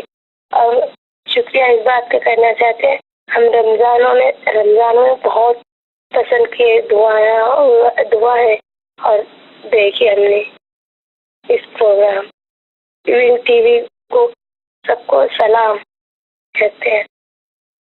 جی خدا حافظ. بہن آپ کا بہت بہت شکریہ. میں کسی قابل نہیں ہوں. یہ خدمت دین ہے جس کی کرنے کی کوشش کرتا ہوں. اللہ تعالیٰ دعا کیجئے کہ اللہ اس صحیح اور کوشش کو قبول کرے اور مجھ سے زیادہ حقدار میرے ساتھ میں جو کیمرے کے پیچھے افراد ہیں ان کی زیادہ کاوشیں اور محنتیں ہیں. اور سب سے زیادہ ہمارے علماء کرام، علماء حق، ہمارے مجتہدین کرام کہ جن کے نائبین یہ علماء کرام ہیں، آپ ان کے لیے دعا کیجئے کہ اللہ تعالیٰ ان کو سلامت رکھے. جاوید بھائی آج ہیں، کل جاوید بھائی نہیں رہیں گے، کوئی اور آ جائے گا، لیکن ہمارے علماء کرام یہ ہمارے دین کا سرمایہ ہیں، ہمارے سروں کا تاج ہیں. اللہ تعالیٰ ان کو سلامت رکھے اور ان کا سایہ تا دیر ہمارے سروں پر قائم رہے اور ان کے علم میں اور ان کے عمل میں اللہ تعالیٰ اضافہ فرمائے. اسی کے ساتھ میں ہم آگے بڑھتے ہیں. دیکھتے ہیں اگلا سوال کہاں سے ہے. السلام علیکم. میرا نام عباس موٹر والا ہے اور ممبئی کا رہنے والا ہوں. مجھے یہ جاننا تھا کہ اب میں جیسے میرا پرماننٹ جاب ہو گیا ہے تو مجھے یہ جاننا تھا کہ اپنا جو خمس دینا رہتا ہے امام کو تو وہ کتنا پرسنٹیج رہتا ہے، کیا خمس دینا رہتا ہے اور کیا وہ خمس میں، اور وہ مجھے کسے دینا چاہیے؟ مجھے نہیں پتا کہ یہ خمس کسے دینا چاہیے، تو وہ کسے دینا چاہیے؟ کیا میں وہ ون چینل کو ٹرانسفر کر سکتا ہوں خمس کی اماؤنٹ؟ شکریہ. میں آغا کے پاس یہ سوال پیش کروں اس سے پہلے بتا دوں کہ چینل ون کے پاس اجازہ موجود ہے دونوں مراجع کرام کا. آپ سہم امام جو ہے وہ چینل ون کو دے سکتے ہیں. باقی انشاءاللہ خمس کے مسائل آپ کو آغا بتائیں گے.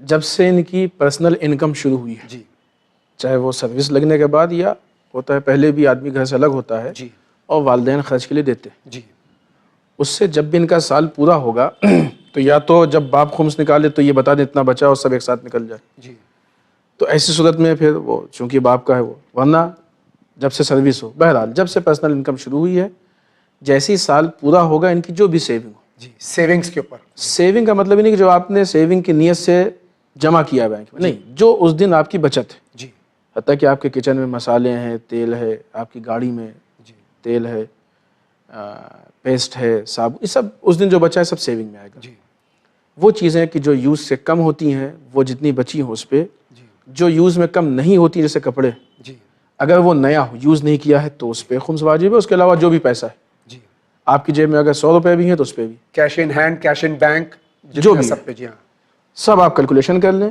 اس کا 5واں حصہ خمس ہے، یعنی 20%. 20%. جی اس 5ویں حصے میں سے 2 حصے ہوں گے. جی آدھا سہم سادات ہے، آدھا سہم امام. جی سہم سادات وہ سادات کو دیا جائے گا، اس کے شرائط ہیں. جی کھلم کھلا گناہ نہ کرتا ہو، فقیر ہو، فقیر یعنی بھیک منگا نہیں ہے، مستحق مانگنے والا. فقیر مطلب جس کے پاس سال بھر کا خرچ نہ ہو جی اور کوئی ذریعہ نہ ہو کہ اس کے ذریعے سے سال بھر خرچ چلے، جی تو وہ فقیر میں آتا ہے، وغیرہ وغیرہ. وہ آپ تفصیل ہے ان شرائط کے حساب سے وہ سید کو دیں. جی اور جو سہم امام ہے وہ آپ جس کی تقلید کرتے ہیں، چاہے وہ آغا سستانی تقلید کرتے ہوں، چاہے وہ رہبر معظم آغا خامنہ کی تقلید کرتے ہوں، اس کے اگر آپ جس کے مقلد ہیں ان کا اجازہ، ان کا پرمیشن جس کے پاس ہو اس ادارے کو آپ دے سکتے ہیں جی۔ بہت بہت شکریہ۔ اور اسی کے ساتھ میں اگر آپ اب بھی واضح نہیں ہوا تو آپ اپنے علاقے کے معتبر عالم دین سے رجوع کیجئے، انشاءاللہ وہ چند منٹ میں آپ کو یہ پورا مسئلہ حل کر کے بتا دیں گے انشاءاللہ۔ اسی کے ساتھ ہم آگے بڑھتے ہیں۔ میں ناگپور سے ہوں، میرا نام نزار ستیانی ہے۔ میں جاننا چاہتا ہوں مولانا صاحب سے کہ اگر زکوٰۃ قرض ہے تو اگر میرے اوپر پہلے سے ہی قرض ہو اور میری کمائی سے وہ زیادہ قرض کا انٹرسٹ جاتا ہو تو میرے اوپر زکوٰۃ واجب ہے؟ یہ بھائی جو زکوٰۃ کے سلسلے میں سوال کر رہے ہیں، دیکھیں زکوٰۃ اگر فقہ جعفری کے حساب سے دیکھیں جی تو آج کے زمانے میں بہت کم لوگوں پہ زکوٰۃ واجب ہے۔ جی جانور، جی خوب اتنے جانور کوئی پالتا نہیں ہے، اس کے جو شرائط ہیں وہ بھی کسی کے پاس ہیں۔ موجود نہیں جی۔ سونا اور چاندی اس کے جو شرائط ہیں وہ موجود نہیں ہیں لوگوں کے پاس۔ اگر زکوٰۃ واجب ہوتی ہے تو غلے پہ واجب ہوتی ہے، جی، گیہوں وغیرہ پہ۔ گیہوں، چاول، کشمش وغیرہ۔ ہاں، کشمش بھی کس کے یہاں ہوتی ہے؟ کسی کے یہاں ہوتی ہی نہیں آج کل یہاں۔ تو وہ گیہوں پہ ہوتی ہے اگر ہے تو۔ جی، یہ جو سوال کر رہے ہیں اس حساب سے پیسے کے زکوٰۃ کی بات کر رہے ہیں، وہ زکوٰۃ فقہ جعفری میں واجب نہیں ہے جی۔ بہت بہت شکریہ، آگے بڑھتے ہیں۔ السلام علیکم۔ وعلیکم السلام۔ میں ناگپور سے افتخار حسین بول رہا ہوں۔ میرا ایک سوال ہے کہ جیسے ابھی مسجدوں کا جو تعمیر ہوتی ہے کے اندر میں ہم لوگ جیسے پیسوں کو، جیسے ہم لوگ پیسے میں وہ پیسے جیسے ہم لوگ ڈالتے ہیں تو جیسے صدقے کا پیسہ ہے یا پھر اور دیگر ہم لوگ پیسے جو نکالتے ہیں تو اس پیسوں کو ہم لوگ اس میں یوز یہ دے سکتے ہیں کیا؟ جیسے ہمارے ناگپور میں بھی مسجد کا تعمیر کا کام چالو ہے تو اس میں ہم پیسے کو کس پیسے کو ہم لوگ دے سکتے ہیں یہ پوچھنا ہے۔ دوسرا اپنا ون چینل کے آپ کی جو ون چینل چل رہا ہے وہ بھی کافی ماشاءاللہ اچھا ہے، اس میں لوگ اپنی ضرورت کے مسائل کو آپ سے بیان کر کے ڈیٹیل دے رہے ہیں، بہت اچھا ہے۔ ہماری دعا ہے کہ چینل اور اچھا چلے اور ترقی کرے۔ السلام علیکم۔ وعلیکم السلام۔ ناگپور سے ہمارے بھائی سوال کر رہے ہیں یہ مسجد میں کون کون سی چیز پیسہ کون سا پیسہ دیا جا سکتا ہے؟ صدقہ دے سکتے ہیں آپ، اگر مسجد جہاں بن رہی ہے ان کے پاس اجازہ ہے سہم امام دے سکتے ہیں آپ، اس طرح کی رکوع میں شریعہ کا اجازت۔ ڈونیشن آپ دے سکتے ہیں کسی طرح سے بھی؟ دے نہیں سکتے ہیں، ہمارے خیال سے ڈونیشن دینا چاہیے جی۔ جس طریقے سے آپ کی جو بہت ساری ضروریات ہیں ان میں سے ایک ضرورت یہ کہ آپ کے پاس ایک مسجد ہونی چاہیے آپ کے علاقے میں کہ جو ضرورت پوری کرے۔ تو سب سے پہلا جو اس کے حساب سے آپ کو پیسہ دینا ہے وہ یہ کہ آپ اپنی ضرورت کے حساب سے پیسہ نکالیں اور جا کے ڈونیشن کے طور پہ دیں۔ یہ ہماری ذمہ داریوں میں سے مسجد بنانا۔ بہت بہت شکریہ۔ دیکھتے ہیں کس شہر کی باری ہے۔ السلام علیکم۔ وعلیکم السلام۔ میں یو پی سے بول رہا ہوں، جونپور شہر بلوا گھاٹ سے۔ میرا سوال یہ ہے کہ پہلی انگلی میں انگوٹھی پہن سکتے ہیں یا نہیں؟ پہن سکتے ہیں تو ضرور بتائیے، نہیں پہن سکتے ہیں تو ہی بتائیے۔ جی بس یہی ہے۔ خدا حافظ۔ جونپور یو پی سوال ہے کہ اکثر علماء سے میں نے سنا کہ ان دو انگلیوں میں انگوٹھی پہننا مکروہ ہے، آغاز شریعت کیا؟ روایت میں منع کیا گیا اور بعض جگہوں پہ شدت سے منع کیا گیا جی، لیکن حرام نہیں جی، کیونکہ جب اس طرح کے سوال ہوتے ہیں سکتے ہیں، کر سکتے ہیں جی، تو خوب اگر حرام نہیں ہے تو آدمی کر سکتا ہے جی، لیکن نہ پہنے بہتر یہ کہ آپ پرہیز کیجیے، نہ پہنیے۔ بہت بہت شکریہ، آگے بڑھتے ہیں۔ السلام علیکم۔ وعلیکم السلام۔ قبلہ، میرا سوال ہے دعائے سلامتی امام زمانہ سے متعلق۔ یہ جو دعا پڑھی جاتی ہے اللہم کن لی ولی کل حجت ابن الحسن صلواتک علیہ وآلہ، یہ جو دعا لکھی ہوئی ہے اس میں پڑھا جاتا ہے آبائے ہی لکھا ہوا ہے، فی ہذہ فی الساعۃ، سا پڑھتے ہیں لوگ، مطلب اسی طرح سے اور بھی چیزیں آگے ہیں، حافظوں دلیلوں یہ سب ہے، تو یہ بیچ میں اس کو توڑ دیتے، کیا یہ کیا سسٹم، کیا طریقہ ہے اس کا پڑھنے؟ جیسے ہمارے پاس لکھی ہوئی ہے نا، ساتیوں لکھا ہوا ہے، سا پڑھ دیتے ہیں، ولی یوں لکھا ہے، جیسے یہ سب لکھا ہوا ہے نا، تو یہ کس طرح سے پڑھی جانا چاہیے؟ جیسے لکھی ویسے پڑھا جانا چاہیے یا جیسے یہ آدھا توڑ کے پڑھتے ہیں ویسے پڑھا جانا چاہیے؟ تھوڑا سا اس کو پڑھ کر کے دعا کو اور ہم کو بتائیں تاکہ ہم اس کو اسی طرح پڑھ سکیں۔ السلام علیکم۔ وعلیکم السلام۔ پہلے تو آغا کے حوالے یہ سوال کروں، یہ عرض کر دوں کہ ہر زبان کے صرف نحو گرامر ہوتی ہے اس کے لحاظ سے، چونکہ ہماری زبان عربی نہیں اس لیے ہم ذرا کنفیوز ہوتے ہیں. آغا آپ فرمائیے کیا ہے؟ تجوید کے قانون کے حساب سے جہاں پہ آپ وقف کر رہے ہیں، یعنی وقف کہتے ہیں ٹھہرنے کو، جہاں پہ آپ ٹھہر رہے ہیں وہاں کے پورے قوانین، کہیں پہ حرکت یعنی زبر زیر پیش کو ساکن کرنا پڑے گا، کہیں پہ زبر کی تنوین ہے تو اس کو آپ کو زبر میں تبدیل کرنا، اسی طریقے سے تے ہے میں تبدیل ہوتا ہے. تو جو یہ جیسے ساعتوں کو ساع، تو یہ وہی قانون ہے. جو بھی یہ کہہ رہا ہے صحیح کہہ رہا ہے، قانون کے مطابق کر رہا ہے، نہ کرے تو غلطی ہے. بے شک نہ کرے تو غلطی ہے. اب وہ سارے تجوید ہم آپ کو مسائل زندگی میں نہیں بتا سکتے ہیں. نہیں بتا آپ سکتے. انشاءاللہ اپنے یہاں جو بھی علماء ہیں آپ ان سے رجوع کریں اور تجوید پڑھیے تاکہ یہ سارے مسائل حل ہو جائیں انشاءاللہ. بہت بہت شکریہ. آگے بڑھتے ہیں. السلام علیکم، میرا نام سید زاہد رضا ہے، میں سیوان سے ہوں. میرا سوال ہے کہ حرام میوزک اور حلال میوزک کیا ہے؟ حلال میوزک اور حرام میوزک کیا ہے؟ چونکہ دمادم مست قلندر میں بتایا گیا ابھی آپ کے یہاں سے کہ دمادم مست قلندر میں سوال کیا گیا تھا، تو انہوں نے کہا تھا کہ اگر حلال میوزک ہے تو سن سکتے ہیں، اگر حرام ہے تو نہیں سن سکتے ہیں. اس کی وضاحت کریں. شکریہ. آغا ہمارے یہاں میوزک کے سلسلے میں مجتہدین کرام نے فتوے دیے ہیں اور کڑی محنت کے بعد میں قوم کو بتایا ہے کہ کچھ میوزک ہیں جو جائز ہے، کچھ میوزک جو ہے وہ ناجائز ہے. سر تو اب یہ ایک سوال آیا تھا آغا جب آپ موجود نہیں تھے، تو ایک اور عالم تھے کہ کچھ قوالیاں ہیں جس میں کہ تذکرہ محمد اور آل محمد علیہ السلام، کیا اس کا سننا جائز ہے؟ تو آغا نے یہ فرمایا تھا کہ اگر وہ میوزک جائز ہے تو آپ سن سکتے ہیں، اگر جائز نہیں تو نہیں سن سکتے. جائز اور ناجائز کیا ہے اس میں؟ وہ میوزک کی جو لہو و لعب سے مناسبت رکھتی ہے یا لہو و لعب سے مخصوص ہے وہ جائز نہیں ہے، حرام ہے. وہ حرام ہے. بھلے ہی اس وجہ سے ہم کہیں کہ ہمارے جسم میں تبدیلی ہوتی ہے کہ نہیں ہوتی ہے اور کیا ہوتا ہے، وہ سب الگ. وہ میوزک کی جو لہو و لعب سے مناسبت نہیں رکھتی یا اس سے مخصوص نہیں ہے، وہ میوزک ہمارے یہاں جائز ہے. اس کی تفصیل اگر جاننا ہے تو علماء سے رجوع کریں انشاءاللہ. وہ علماء ہاں تفصیل ایک پورا اس پہ لیکچر چاہیے. یہ فتویٰ ہے، یہ آغا سیستانی کا فتویٰ جو ہمارا کو پتا ہے، جدید مسائل میں فتویٰ موجود ہے. یہ بہت بہت شکریہ آغا. اسی کے ساتھ ہم دیکھتے ہیں اگلا سوال کہاں سے. السلام علیکم. ون چینل کے لیے ہم پینشن کے نام پر 5 روپے الگ رکھتے ہیں. سوال یہ ہے کہ جو ہم دعا کرنے سے پہلے یا بیمار کے نام پر جو صدقہ نکالتے ہیں کیا وہ اسی میں جمع کر کے ون چینل کو بھیج سکتے ہیں؟ شکریہ. جی بہت بہت شکریہ. اور یقیناً آپ وہ یہ پیسہ جو ہے وہ ون چینل کو دے سکتی ہیں کیونکہ یہ کار خیر میں اور ایک بہت عظیم تبلیغ میں ایک پیسہ صرف ہوتا ہے. آپ یہ بالکل یقیناً بھیج سکتے ہیں، علماء نے اس کی اجازت دی ہے. آغا میں صحیح کہہ رہا ہوں؟ جی. اسی کے ساتھ آگے بڑھتے ہیں.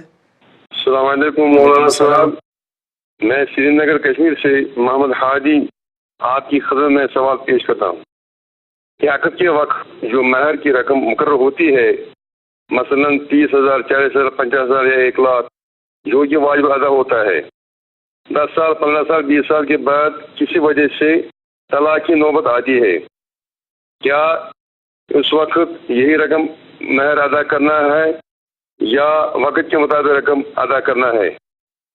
یا کوئی مرد جن کی شادی 30 سال 40 سال پہلے ہو چکی ہے، مہر کی رقم بیوی نے نہیں لیا ہے، اب دینا چاہتا ہے، کس حساب کے مطابق وہ مہر ادا کر سکتا ہے؟ السلام علیکم ورحمۃ اللہ وبرکاتہ. وعلیکم السلام ورحمۃ اللہ. انہوں نے دونوں باتیں کہہ دی ہیں.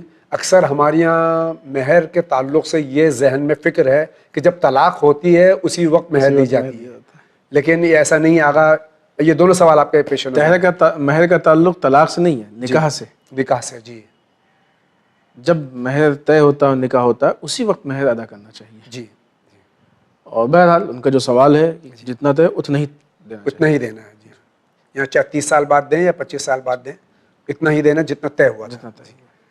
بہت بہت شکریہ آغا. اسی کے ساتھ میں واٹس ایپ کے ذریعے پھر سوالات ہم لے لیتے ہیں. السلام علیکم. علیکم السلام. میں سیدہ صالحہ عابدی کانپور سے سوال کر رہی ہوں. سب سے پہلے میں گزارش کروں کہ میرا یہ سوال ضرور شامل کیجیے گا. دیکھیے ہم نے شامل کر لیا آپ کا سوال، کیونکہ اس کے جواب جاننا میرے لیے بہت ضروری ہے. بہن یہ سوال اور جتنے سوالات آئے ہم ضروری سمجھتے ہیں کہ علماء کی خدمت پیش کریں اور آپ تک اس کا جواب جائے. اسی لیے پروگرام مسائل زندگی ہے. میری پھپھی 2 سال پہلے عمرہ کرنے گئی تھیں. انہوں نے وہاں عمرہ کیا اور اس کے دوران کعبے کے غلاف کا ایک ٹکڑا کاٹ کر وہ اپنے ساتھ لے آئیں. اپنے کفن میں رکھنے کے لیے. میرا سوال یہ ہے کہ کیا اس طرح کعبے کا ٹکڑا کاٹ کر لانا جائز ہے؟ نہیں لانا چاہیے. نہیں لانا جائز نہیں ہے. یہ غصبی ہو گیا. یہ ظاہر سی بات ہے. جی یعنی آغا فرما رہے ہیں اور آغا شریعت کے حساب سے فرما رہے ہیں کہ یہ بغیر کسی کی اجازت کے کوئی چیز بھی، بلکہ یہاں تک کہ تفسیر میں اور روایات میں مجالس میں علماء سے سنا ہے کہ ان کا بھی جو ہے بغیر کسی اجازت خلال کے لیے بھی استعمال نہیں کر سکتے. آپ چاہے کہ آپ کعبے کا کپڑا کاٹ کے لیے ہیں. آپ سوچیں کہ ہر آدمی لانے لگے جی کعبے میں کعبہ بے غلاف ہو جائے. بہت بہت شکریہ آغا. السلام علیکم. علیکم السلام. میرا نام سیدہ صالحہ عابدی ہے، میں کانپور سے ہوں. میرا سوال ہے کہ علم عرفان کیا ہے، اس کا کیا مطلب ہے؟ عرفان کہتے ہیں معرفت کو. علم عرفان یعنی معرفت پروردگار. جی جب انسان کو علم عرفان حاصل ہوتا ہے تو یعنی جس کو انسان پہچانتا ہے اس سے محبت میں اضافہ ہوتا ہے. جب خداوند متعال کی معرفت کسی کو حاصل ہوتی ہے تو اس سے محبت میں اضافہ ہوتا ہے. پھر اس کے آثار دکھتے ہیں. جی آثار یہ دکھتے ہیں کہ پھر اس کے سامنے دنیا کی کوئی چیز کی ویلو، حیثیت نہیں ہوتی، کوئی حقیقت نہیں ہوتی. حقیقت ہو جاتی ہے، ہر چیز بے معنی ہو جاتی ہے آہستہ آہستہ. اور پھر وہ اصل مقصد کو پہچانتا ہے، اسی کی طرف جاتا ہے. پھر خدا بھی اسی حساب سے اس کو طاقتیں اور اس کے حساب سے اپنے خاص عطیے اس کو عطا کرتا ہے. وارف باللہ ہو جاتا ہے. اور اس کے لیے بہت محنت اور بہت مشقت و محنت کی ضرورت ہے اور کوشش کی ضرورت ہے. کوشش کی ضرورت ہے. بہرحال حاصل ہوتا ہے. علماء کرام موجود ہیں، بہت سے ہمارے یہاں بہت سے ہیں کہ جو. السلام علیکم. علیکم السلام. ہمارا سوال یہ ہے کہ اس وقت جتنے بھی مراجع تقلید ہیں وہ سب مسائلوں کے جواب امام سے پوچھ کر بتاتے ہیں، تو پھر سب کے جواب الگ الگ کیوں ہوتے ہیں؟ امام سے پوچھ کے نہیں بتاتے. یہ غلط فہمی ہے اکثر لوگوں کے. ہمارے مراجع تقلید جو چیزیں اجتہاد کے لیے بنیاد ہیں وہ ان کے ذریعے سے جمع کر کے اور اجتہاد کرتے ہیں. قرآن، سنت، عقل، اجماع، یہ 4 چیزیں ہیں کہ جس کی بنیاد پہ اجتہاد ہوتا ہے. وہ اجتہاد کرتے ہیں. اجتہاد یعنی ریسرچ. کسی بھی چیز میں اگر 4 آدمی ریسرچ کریں گے تو نتیجے میں فرق آنا ہے. یہ ایک بہت نارمل، بہت عام بات ہے. ریسرچ تو چھوڑیے آپ، اب ایک چھوٹے سی بیماری بخار کسی کے، آپ 4 ڈاکٹر کے پاس جائیے، دوا میں بہرحال فرق ہوگا. کیوں؟ اس لیے کوئی نظریے میں فرق ہے. لیکن ہاں جو یہ علماء اور مراجع کے فتاوے میں اختلاف ہے، یہ اختلاف بہت ہی باریک اختلاف ہے. ایسا نہیں کہ حلال و حرام کا فرق ہو جائے، اس حد تک نہیں. بہت بہت شکریہ. یہ بھی ایک علم ہے، اس کو سمجھنا بھی جو ہے بہت ایک الگ موضوع ہے یہ. السلام علیکم. علیکم السلام. میں اسماعیل شریف ممبئی ممبرا سے ہوں. ماشاءاللہ آپ کا ون چینل بہت اچھا ہے. اللہ سب کو توفیق دے دیکھنے کے لیے. الہی آمین. ہمیں بھی توفیق دے. اور ہماری دعا ہے کہ ایڈمنسٹریشن زیادہ کامیاب ہو. الہی آمین. ہم بھی دعا کرتے ہیں، آپ بھی دعا کرتے رہیں. السلام علیکم. علیکم السلام. میرا سوال یہ ہے کہ مولا علی علیہ السلام کا چہلم کیوں نہیں منایا جاتا جبکہ امام حسین علیہ السلام کا منایا جاتا ہے؟ عید کے دن تو مولا علی علیہ السلام کا 10واں رہتا ہے تو ہم لوگ خوشی مناتے ہیں. میرا سوال آگا آپ کے سوال کرنے سے پہلے اگر ایک بات کہہ دوں، ہم رسول اللہ کا 10واں کیوں نہیں مناتے ہیں؟ رسول اللہ کا تیجا کیوں نہیں مناتے ہیں؟ ہم صرف مولا علی کا کیوں؟ اب آپ آگا اس کی وضاحت فرمائیں. چونکہ امام حسین علیہ السلام کے چہلم یا اربعین کے لیے روایات بھی موجود ہیں اور ائمہ کی سیرت بھی موجود ہے. جی بے شک. جبکہ امام علی کی شہادت امام حسین کی شہادت سے پہلے، لیکن امام علی کے اربعین چہلم کے لیے روایت نہیں ہے، تیجے کے لیے روایت نہیں ہے، اور نہ ہی ائمہ کی سیرت. اس کے پیچھے پوری تفصیل ہے کہ کیوں ہے، کیا ہے، وہ ظاہر سی بات ہے یہاں پہ اس مختصر وقت میں. تو ہمارا کام کیا؟ ہمارا کام وہ ہے کہ جو ہمارے ائمہ نے کیا. بے شک بے شک. مثلا امام سجاد نے امام حسین کا چہلم منایا، امام علی کا نہیں منایا. اب امام سجاد سے بڑے شیعہ تو نہیں ہم نا. بے شک. امام حسین نے اپنے بابا کا چہلم نہیں منایا امام حسین اپنے یعنی ایک سال منایا ہوگا یا نہیں منایا، بہرحال تاریخ میں نہیں ملتا ہے. جی. جہاں تک انہوں نے 10ویں والی بات کہی ہے تو ظاہر سی بات ہے کہ پھر صرف 10واں ہی نہیں، بہت ساری چیزیں ہیں، بہت سارے مسائل ہیں، اور سارے ائمہ کے 10ویں، سارے ائمہ کے تیجے. اور صرف جہاں تک عید والی بات ہے تو اب اگر امام علی کا 10واں عید کے دن پڑ رہا ہے تو بہت سے کیلکولیشن کیجئے آپ. مثلا 9 ذی الحج کو جناب مسلم کی شہادت ہے جی، 18 ذی الحج 10 کو عید ہو گئی دوسرے دن، جی 18 ذی الحج غدیر کو 10واں ہو گیا امام جناب مسلم کا، جی ہم کیوں مناتے ہیں؟ کیوں مناتے ہیں؟ 8 ربیع الاول کو امام عسکری علیہ السلام کی شہادت ہے، 9 ربیع الاول کیوں مناتے ہیں؟ 9 کیوں مناتے ہیں؟ اور پھر 17 ربیع الاول کو آئیے آپ ولادت کیوں ولادت کیوں مناتے ہیں؟ معصومین علیہ السلام کی، 2 معصوموں کی 10واں پڑھ رہا ہے ایک دم۔ جی تو جتنا ائمہ نے کہا اتنا کیجئے، وہی دین ہے، اس سے آگے بڑھنے کی کوشش مت آغا کیجئے۔ یہ بھی تو ہے کہ کہیں سیرت میں نہیں ملتا کہ امام علی علیہ السلام کی شہادت کے بعد میں حسنین کریمین علیہ السلام نے کبھی عید نہ 10واں منائی منایا ہو یا عید نہ منائی ہو؟ نہیں، بلکہ منانے کی روایت ہے، روایت موجود ہے، جی ہاں دوسرے ائمہ کی منانے کی روایت موجود ہے۔ خود امام رضا علیہ السلام کی وہ مشہور روایت کی، آپ جب گئے تھے اور بعد میں پھر جی واپس تشریف لے آئے، جی ہاں مشہور روایت ہے۔ اور دوسری یہ بات کہ 40واں جو امام حسین علیہ السلام کو چہلم ہے، اس کے تواتر کے ساتھ برادران اہل سنت اور شیعہ سب کے یہاں یہ تفسیر اور روایات موجود ہیں۔ کہا گیا ہے کہ آپ زیارت کے لیے جائیے اربعین کے دن، اس کے لیے تعبیر کی گئی ہے۔